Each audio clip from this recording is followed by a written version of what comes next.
বর্ষাকালে ইলিশ মাছের পাতলা পাতলা ঝোল খাওয়ার জন্য বন্ধুরা এখানে নিয়ে নিয়েছি কয়েকটি ইলিশ মাছের পিস। আর ইলিশ মাছটাকে ভালো করে ধুয়ে নুন হলুদ মাখিয়ে আমি কিন্তু রেখে দিয়েছি। ওভেনেতে একটা কড়া বসিয়ে নিয়েছি আর কড়াটাকে খুব ভালো করে গরম করে নিচ্ছি। দিয়ে দেবো এবারে সর্ষের তেল। সর্ষের তেল দিয়ে দিয়েছি।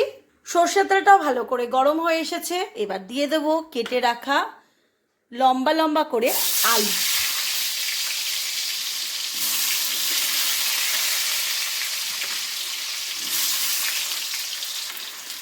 নুন আর দিয়ে দেবো খুব সামান্য হলুদ গুঁড়ো। খুব ভালো করে নেড়ে নেব। এই রান্নায় কিন্তু একদমই খুব কম মশলার ব্যবহার হবে। বেশি মশলার ব্যবহার করলে ইলিশ মাছের টেস্টটা একদম চলে যাবে। তো আমি এই আলুটাকে কিন্তু খুব ভালো করে ভেজে নেব লাল লাল করে। দেখো বন্ধুরা, খুব ভালোভাবে লাল লাল করে আলুগুলোকে ভেজে নিয়েছি। এইবার কড়া থেকে নামিয়ে নেব। ওটা নামিয়ে নিয়েছি। এবার কড়ার মধ্যে দিয়ে দেবো সর্ষের তেল। এই রান্নাটা কিন্তু সম্পূর্ণ সর্ষের তেলেই হবে। তেলটাও বেশ গরম হয়ে গেছে। এবার দিয়ে দেবো কালো জিরে 1 চামচ মতন, 4টি কাঁচা লঙ্কা। কালো জিরে কাঁচা লঙ্কাটা খুব ভালো করে ভাজা হয়ে গেছে। এবার দিয়ে দেবো কেটে রাখা লম্বালম্বি করে কেটে রাখা বেগুন।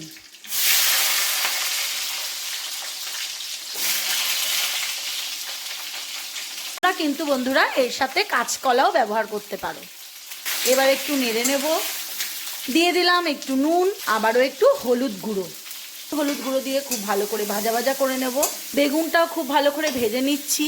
এই বেগুনটা ভাজতে ভাজতে নিয়ে নিলাম কটি কাঁচা লঙ্কা, একটু জিরে আর একটু আদাটাকে ছাড়িয়ে নিয়ে ভালো করে পেস্ট করে নেব। দেখো বন্ধুরা, খুব ভালো করে কিন্তু ভাজা হয়ে গেছে। এই স্টেজেই আদা জিরে বাটা আর কাঁচা লঙ্কাটা এর মধ্যে দিয়ে দেবো। ধিমে আঁচে মশলার সাথে কষে নেব। মশলার কাঁচা গন্ধটা একটু চলে গেছে। এবার দিয়ে দেবো ভেজে রাখা আলু। আলুগুলো কিন্তু চন্দ্রমুখী আলু, তাই জন্যই কিন্তু আমি এই স্টেজে ব্যবহার করলাম।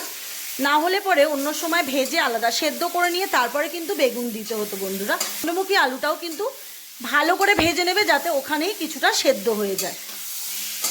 মশলাটা যাতে পুড়ে না যায় একটু কন্টেনার ধোয়া জল দিয়ে দিলাম। তোমরা কিন্তু বেগুনটা একটু তুলেও রেখে দিতে পারো, পরেও ব্যবহার করতে পারো। তো আমি বেগুনটা একটু তুলেই রাখছি, যেহেতু কষার সময় বেগুনটা ঘেটে যাচ্ছে, তাই জন্য আমি তুলে নিলাম। হাই ফ্লেমে মশলার সাথে আলুটা কষে নেব। আর বেগুনটা আমি কিন্তু তুলে রেখে দিয়েছি। খুব বেশি কষার প্রয়োজন নেই। এবার দিয়ে দেবো জল দিয়ে দিলাম। এবার একটু ফুটে যাক।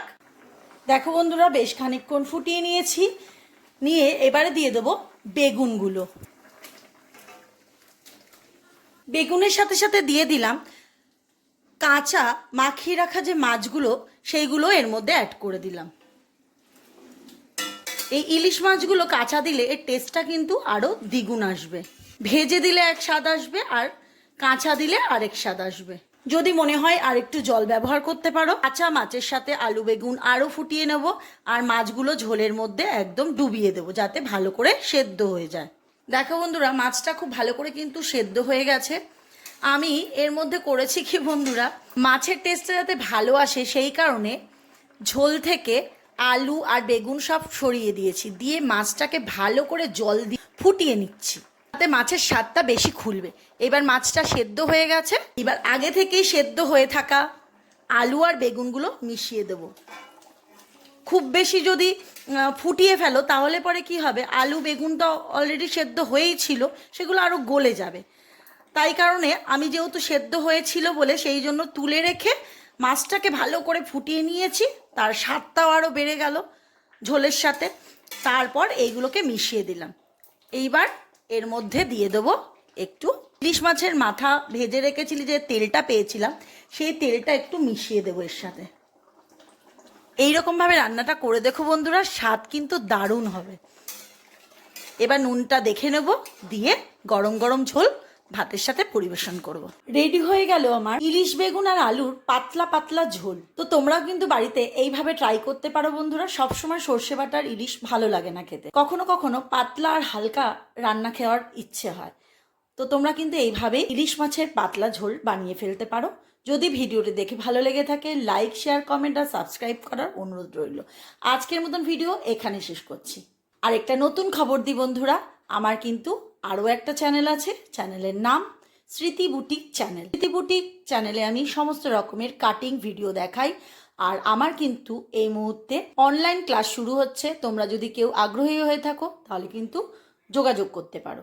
স্মৃতি বুটিক চ্যানেলে গিয়ে সাবস্ক্রাইব করার অনুরোধ রইল। চলো ভিডিওটা এখানে শেষ করছি।